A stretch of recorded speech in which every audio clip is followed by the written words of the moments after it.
This video from Casio Help, we're going to show you how you can use a barcode scanner with the SR-S4000. This video isn't going to show you how to set it all up. I've got other videos showing you how to do that, but this is how to actually use the scanner once the scanner's been connected and your products have been programmed in.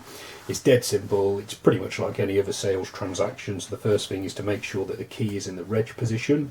So we're in reg mode. We can tell we're in reg because we've got it displayed up on the screen as well.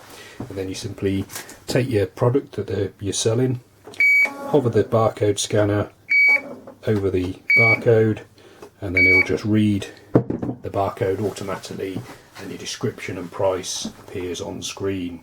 So it's as simple as that. If you need to correct an item, you can simply go into the review order screen, choose the line you wish to delete, and do it that way. You've got a multiply button on this machine as well, so if you want to do 10 times a certain barcode, you can enter 10 times and then scan the barcode.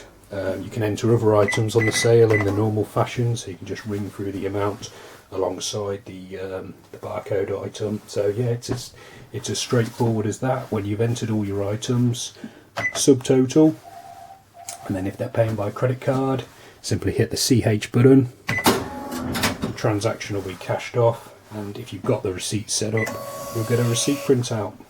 For more information on using the SR-S4000 and other Casio cash registers, you can visit casiohelp.co.uk. You can click on any of the video links appearing on screen now, or you can subscribe to this YouTube channel. Thanks for watching.